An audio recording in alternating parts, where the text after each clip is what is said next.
Hi, everyone. It's Miss Jean from Christ Church in Whitefish Bay. And today I have a special helper with me, my daughter Elodie.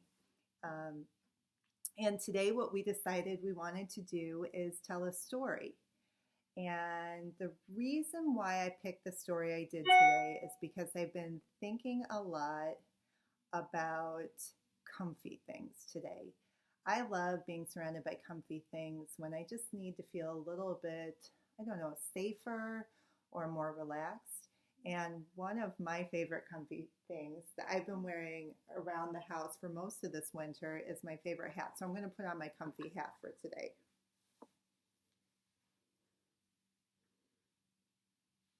This is pretty much what I look like when I wear my comfy hat. Yeah. Yeah, it's tall because I got my ponytail in. Elodie, what's something that's comfy for you? My cat.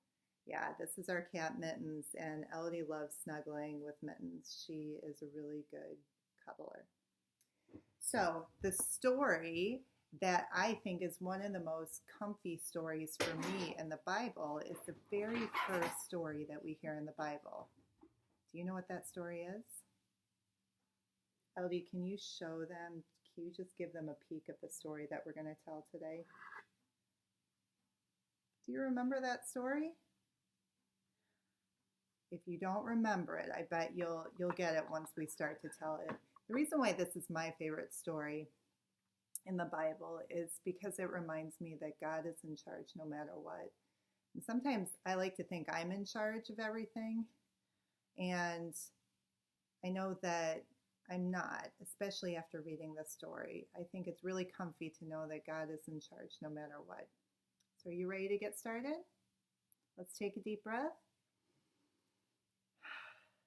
And first, we'll light this candle to remind us that God is with us in this one time and in this one place. I don't know if you guys are going to be able to see the candle today, but we'll try.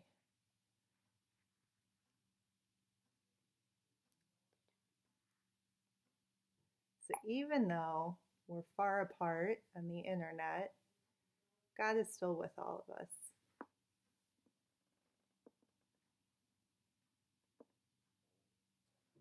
Now we're going to do some camera magic and tilt the camera down, and we'll start to tell our story. There we go. All right. In the beginning, there wasn't very much. In the beginning, there was nothing, except perhaps an enormous smile, but there was no one there to see it. Then on the very first day, God gave us the gift of light. So now there is not just darkness, but there is dark and light.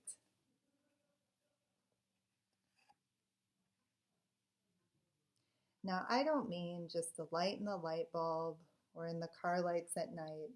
I don't mean just this light or that light, but I mean all of the light that is light. God gave us the gift of the light that all light comes from. When God saw the light, God said, It is good. "It is good." And that was the end of the first day. On the second day, God gave us the gift of water. Now, I don't mean just the water in a water glass or the water in a bathtub or shower. I don't mean just the water in a river or a lake. I don't even mean the water in the ocean or the water that comes down from the sky in rain. I mean all of the water that is water. This is the water that all the rest of the water comes from. This is the firmament. It divides the waters above and the waters below.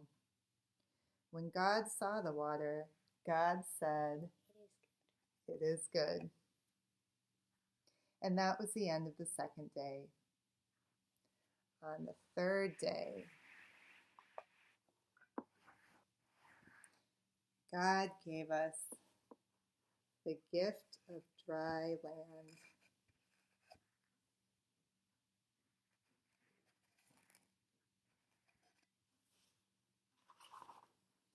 God divided the water and the dry land and gave us the gift of all green and growing things. When God saw the dry land and the green and growing things, God said, "It is good." And that was the end of the third day. On the fourth day,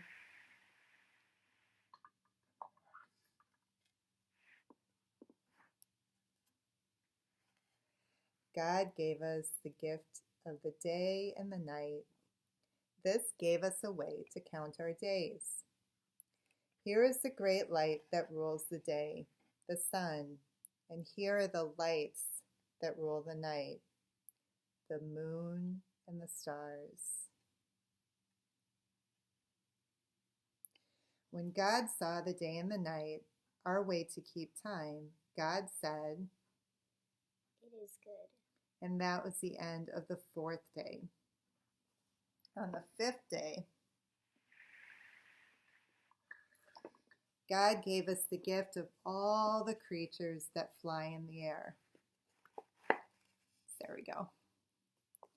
Not just the birds, but all of the creatures that fly, and all of the creatures that swim in the water. All of them.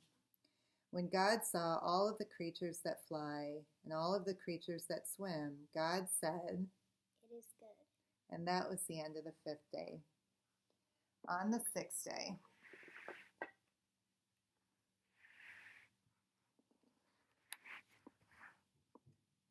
there we go. On the sixth day, God gave us the gift of all the creatures that walk upon the earth, the creatures that walk with many legs and the creatures that walk with 2 legs, like you and me. That was the day when God put God's own image within us.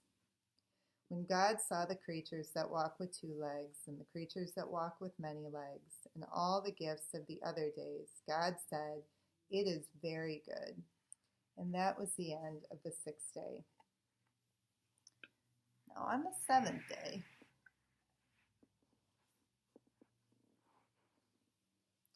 God rested and gave us the gift of a day to rest and to remember the great gifts of all the other days. There is nothing here because people go to different places to remember the great gifts. You can imagine something there to show your favorite place to remember. It might be your backyard by a tree, in a church, or in your room. It might be in the mountains, or by the ocean or a lake. I don't know where your place is. Only you know. What I know is that this day is so special that sometimes the Jewish people mark it with 2 special candles, and the Christian people mark it with a cross. Now I wonder, which one of these days do you like best? We'll scroll back up for now.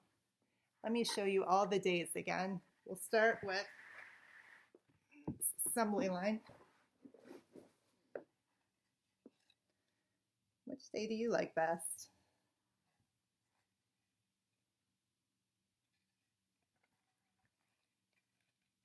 Which one do you like the best? I like the land. The land.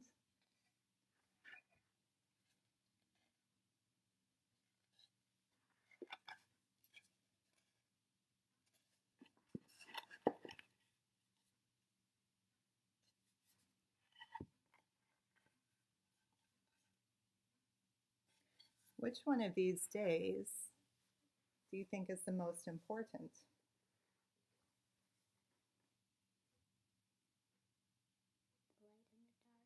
The light in the dark. The light in the dark? Ellie said the light in the dark.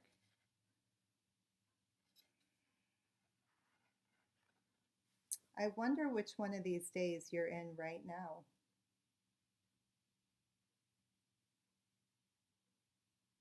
I wonder if we can leave out any of these days and still have all the days that we need.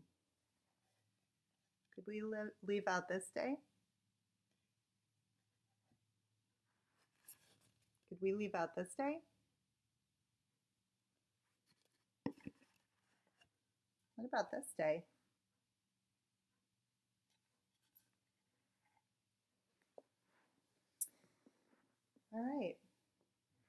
So now, if you're one of our Godly Play friends, you know that what we do after this is we take our own time to respond to the story. And I invite you to do that now. In our Godly Playroom, sometimes we draw a picture. What else do we do in the Godly Playroom? We can do the weaving thing. Yeah, we have a prayer loom, and you could definitely look up a YouTube tutorial on how to do that. We do like the weaving. Sometimes we make bookmarks about the story that we told that day, and then we put it in the Bible where that story is. Or we can do the journal thing. Or we can journal about the story. I have some friends in the Godly Play classroom who love recreating the story. So I bet if you have some art supplies at home, you could actually make your own version of this story. So we are so happy that you joined with us today. We hope that the rest of your day is wonderful as well as your week. And we end our story by blowing out our light. Yes, and Eldie's going to blow it out. I know we all usually blow out the light together, but since we're apart this time, I'll have Elodie do it. Even though the light is out, God is still with us. And as we see the smoke rise, usually remember that God fills all the places around us, even though we might not be able to see God. You ready? Yeah. All right.